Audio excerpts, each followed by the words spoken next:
Nou, ek gebruik vandag beesaas, of soos ons almal dit ken, beesfillet.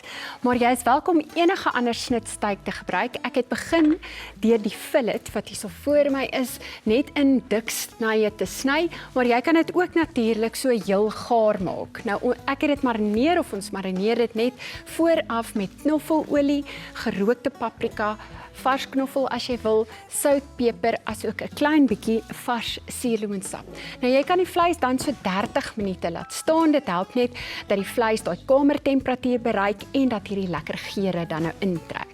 Nou ek braai dit dan bietjie later in hierdie rokende ysterertspan van my. Ek wil hê hy moet lekker warm wees en daai olie help ook. Ek gooi nie olie binne in die pan nie want dan spat dit die wêreld vol. Ek gooi dit sommer bo oor my vleis soos ek nou klaar vir jou genoem het. Nou as bygereg doen ek net geroosterde oranje soetpatats. Nou die proses is ook baie eenvoudig. Jy was dit af, jy sny die patats in die helfte en dan sprinkel jy nou al hierdie speserye. Kom ek jou op daai woord nie. Soos geroosterde paprika en mielieblom oor en dan meng jy dit nou net goed. Nou kom ek gaan dit sommer gou doen, dan wys ek vir julle. So hierso het ek nou dan daai gesnyde. Ek gooi eers die olyfolie oor. En dan gooi, ek hoop nou nie, ek gaan dit hier uit die bak uit verloor nie. As jy nog bietjie nodig het, gooi jy net nog oor. Hierso is daai paprika wat ons dan ook oorgooi. Jy kan natuurlik 'n bietjie sout en peper ook oorgooi. Ek het nou 'n mengsel hiervan en hier het ek sommer net so droë kruie en dan so suurlemoen. Julle weet ek hou van 'n suurlemoen ook by my kos altyd.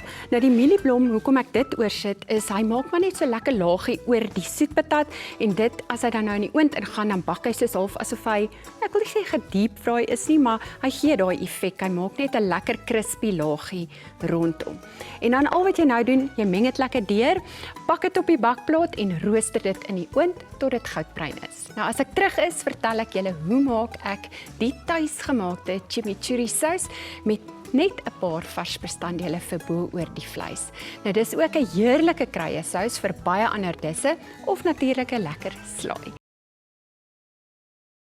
Julle, dit is werklik 'n heerlike wyn. Isel, baie geluk weer eens.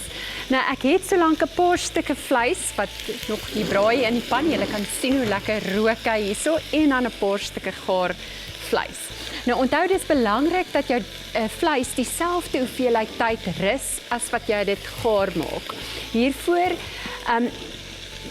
die rede daarvoor is maar net dood eenvoudig al daai stappe trek terug. Ek herhaal myself baie keer met dit, maar dit is belangrik.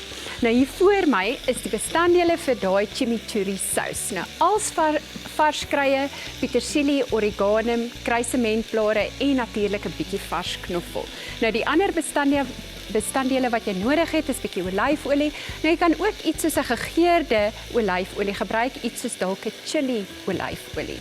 Appelasyn, bietjie sout en peper en dan al wat jy doen is nou gooi jy al daai bestanddele in 'n voedselverwerker of 'n blender en jy drukkie knoppie. Dit is so maklik soos dit. Nou ek gaan dit hier voor julle doen en wys, ek het nou klaar 'n bietjie olyfolie hier in, net om aan die onderkant. Jy gaan nou sien hoe ek dit nou. Hierdie is nie 'n mooi storie nie, maar dis 'n maklike storie. So ek het nou al die petersilie, kruisement en die oregano mee en ek gaan dit so, ek het die stokkies afgehaal en ek vat dit nou so in een bondeltjie. En dan druk jy dit nou net alles hier binne in. Jy gaan sien hoe maklik is dit.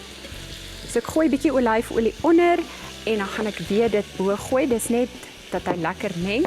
Hierso is my appelasyn, my knoffel, my sout en peper en dan draai ons nou net hierdie storie op mekaar.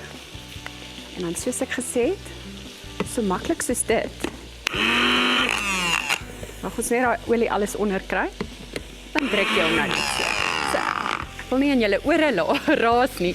Nou die chimichurri sous bly heerlik vars vir ongeveer 4 dae in die yskas of jy kan dit ook gemaklik vries. Nou as ek later terug is, dien ons die maklike en vinnige maaltyd op vir my gaste. Nou ek het dit reeds vroeër genoem, maar herhaal dit net gou weer vir jou. Jy kan die fillet vervang met enige ander vleis of 'n steak snit van jou keuse.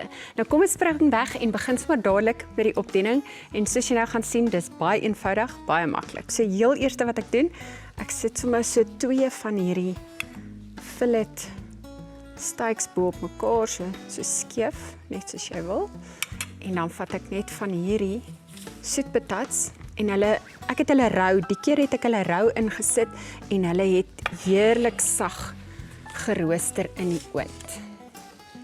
So hierdie sit jy nou net so mooi bo op en dan vat jy nou, kyk hoe mooi het my chimichurri sous uit en ek gooi so bietjie van dit sommer so bo oor en langs die kant. En dan jy kan natuurlik, as jy nie seker is of gaan jou gaste daarvan hou nie, kan jy dit so in 'n bakkie ook aan die kant sit en dan net om dit bietjie af te rond, sit ons so bietjie kruieblare, mini kruieblare bo oor wat jou gaste net kan afhaal. My hande is nou plakkerig en ek hou daarvan om altyd 'n baie goeie kwaliteit olyfolie net so vir 'n ekstra bietjie afronding op die bord te sit. Nou dit is nou eenvoud op 'n bord, maar die smaak daarvan is dit wat jy gaan beïndruk. Soos altyd is die resep op ons webblad beskikbaar, so ook ons 25 jaar glans tydskrif wat jy daar gratis kan aflaai of natuurlik bestel.